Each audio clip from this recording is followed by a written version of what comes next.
It's Halloween. That means I've got to talk about Bloody Hell Hotel again. We've got some new updates on this vampire hotel management game and a very cool contest that ends tonight.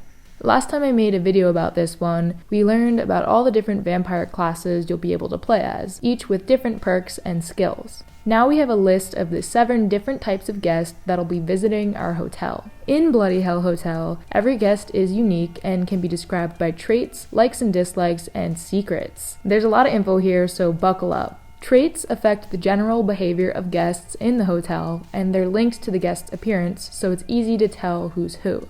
Your ability to meet your customers' expectations will affect their generosity or tips and reviews of your hotel. Needless to say though, you don't have to care about making your customers happy. After all, you are a bloodthirsty vampire. Letting your guests live is a choice, not a requirement.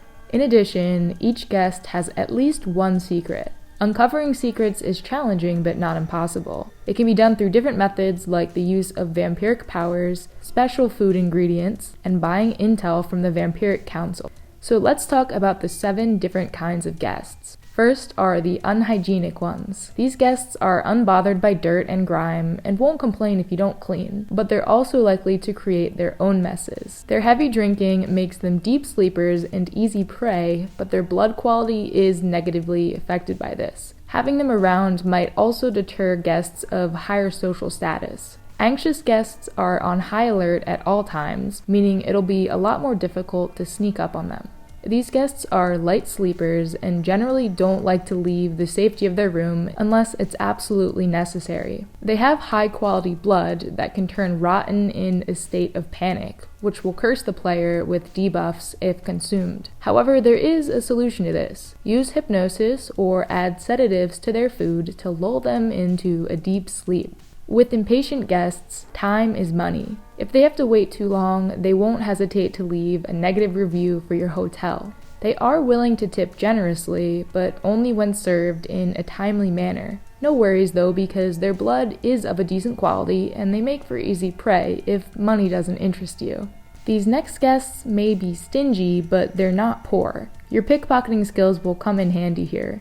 Penny pinchers won't tip no matter how good your service and will jump on any opportunity to save money. Discounts, coupons, and if your prices aren't low enough, they'll definitely complain. Insomniacs are pretty good customers, and this is thanks to their calm and quiet demeanor. They take short naps during the day and wander the hotel at night. This does make it harder to sneak into their rooms and perform other deeds undetected. And they'll notify the Vampire Hunters Guild if anything suspicious is witnessed. But much like anxious guests, insomniacs can also be put to sleep. Now it's time for the snobs. Snobs are wealthy, but they don't tip well. Their suitcases are brimming with valuable items and can be picked through. Snobby blood can restore your vampiric powers and grant temporary perks. However, they will be expecting the highest level of customer service when they stay at your hotel. Positive reviews from snobs are very valuable and can make a big difference for your business. So deciding whether to kill them for their valuable blood or let them live for a positive review is a difficult choice you'll have to make.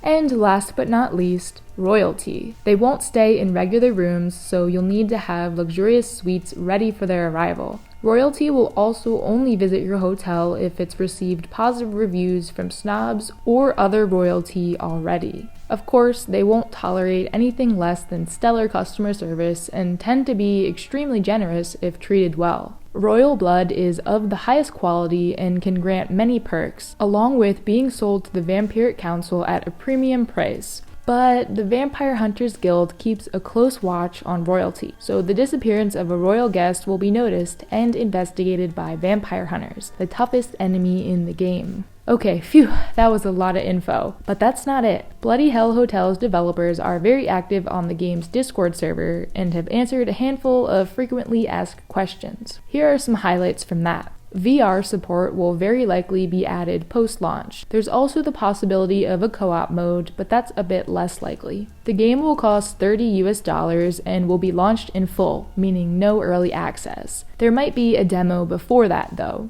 And most importantly, a fishing mechanic is being considered. There aren't any plans for it right now, but it's not out of the question. Alright, that's just about it for updates. There is a recipe contest going on right now though, and submissions are due by tonight at 11:45 p.m. Pacific time. The goal for that is to come up with a recipe for the game using these ingredients and these appliances. Winners will get a mug, a puzzle, or some server XP based on the medal they're awarded. I've linked more info in the description. And there you have it. If you missed my other updates about Bloody Hell Hotel, no worries, I got you.